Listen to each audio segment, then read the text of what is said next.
كي ندعو إلى الله لننشر الخير في الكون الذي حار ونرسل. بسم اللہ الرحمن الرحیم. صرف 5 منٹ کا مدرسہ قرآن و حدیث کی روشنی میں.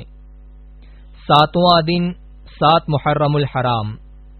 نمبر 1 اسلامی تاریخ. قابیل اور حابیل. قابیل اور حابیل حضرت آدم علیہ السلام کے 2 بیٹے تھے. دونوں کے درمیان ایک بات کو لے کر جھگڑا ہو گیا. قابیل نے حابیل کو قتل کر ڈالا. زمین پر یہ پہلی موت تھی اور اس بارے میں ابھی تک آدم علیہ السلام کی شریعت میں کوئی حکم نہیں ملا تھا. اس لیے قابیل پریشان تھا کہ بھائی کی لاش کو کیا کیا جائے.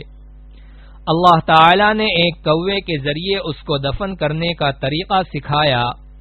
یہ دیکھ کر قابیل کہنے لگا، ہائے افسوس، کیا میں ایسا گیا گزرا ہو گیا کہ اس کوے جیسا بھی نہ بن سکا.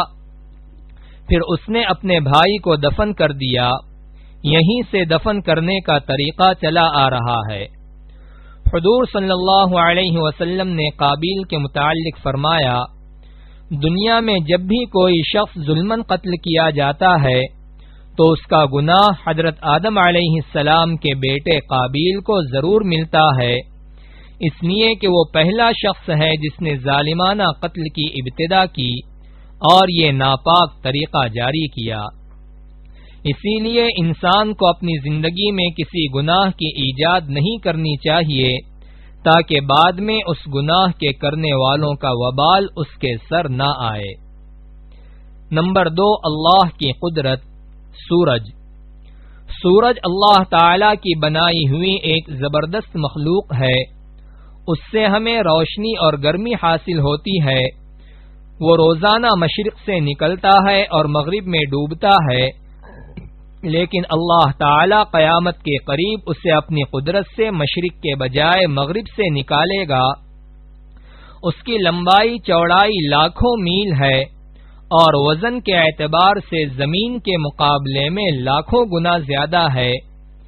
اتنے وزنی اور بڑے سورج کو مقررہ نظام کے تحت چلانا اور کروڑوں میل کی دوری سے پوری دنیا کو روشنی اور گرمی عطا کرنا اللہ تعالی کی قدرت کی بڑی نشانی ہے. نمبر 3 ایک فرض کے بارے میں. دین میں نماز کی اہمیت. ایک شخص نے رسول اللہ صلی اللہ علیہ وسلم سے عرض کیا، اے اللہ کے رسول، اسلام میں اللہ کے نزدیک سب سے زیادہ پسندیدہ عمل کیا ہے؟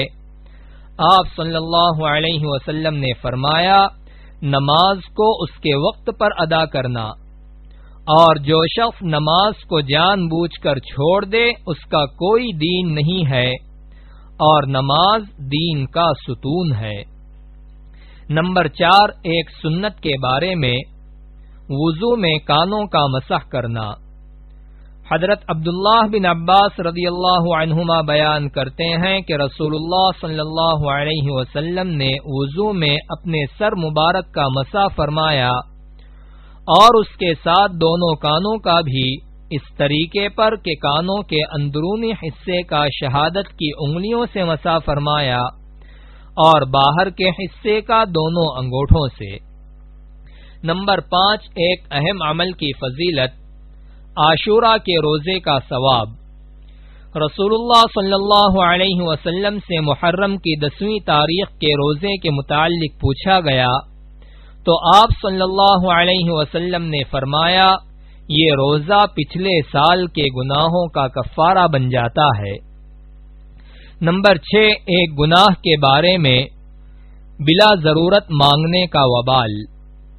رسول اللہ صلی اللہ علیہ وسلم نے فرمایا، جس نے سوال کیا حالانکہ اس کے پاس اتنا موجود تھا جس سے اس کی ضرورت پوری ہو سکتی تھی، تو وہ قیامت کے دن اس حال میں آئے گا کہ اس کا چہرہ عیبدار اور اس پر خراش ہوگی. نمبر 7 دنیا کے بارے میں. حضور صلی اللہ علیہ وسلم کے گھر والوں کا صبر. حضرت ابن عباس رضی اللہ عنہما بیان کرتے ہیں کہ رسول اللہ صلی اللہ علیہ وسلم اور آپ صلی اللہ علیہ وسلم کے گھر والے بہت سی رات بھوکے رہتے تھے، ان کے پاس رات کا کھانا بھی نہیں ہوتا تھا، جبکہ ان کا کھانا عام طور سے جو کی روٹی ہوتی تھی۔ نمبر 8، آخرت کے بارے میں پرہیزگار لوگوں کے لیے خوشخبری۔ قرآن میں اللہ تعالی فرماتا ہے، بے شک پرہیزگار لوگ جنت کے باغوں اور چشموں میں ہوں گے، ان کو کہا جائے گا کہ تم ان باغوں میں امن و سلامتی کے ساتھ داخل ہو جاؤ، اور ہم ان کے دلوں کی آپسی رنجش کو اس طرح دور کر دیں گے کہ وہ بھائی بھائی بن کر رہیں گے اور وہ تختوں پر آمنے سامنے بیٹھا کریں گے۔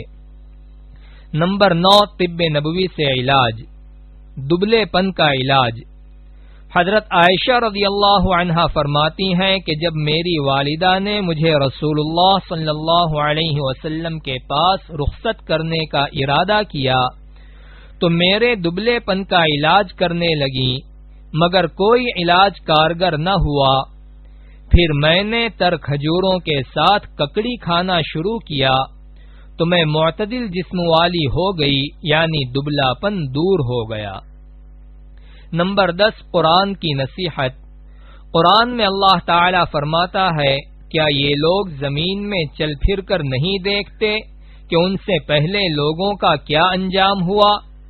اللہ نے ان کو ہلاک کر ڈالا، اور ان کافروں کے لیے بھی اسی قسم کے حالات ہونے والے ہیں، اس لیے کہ اللہ تعالی اہل ایمان کا دوست ہے اور کافروں کا کوئی دوست نہیں ہے۔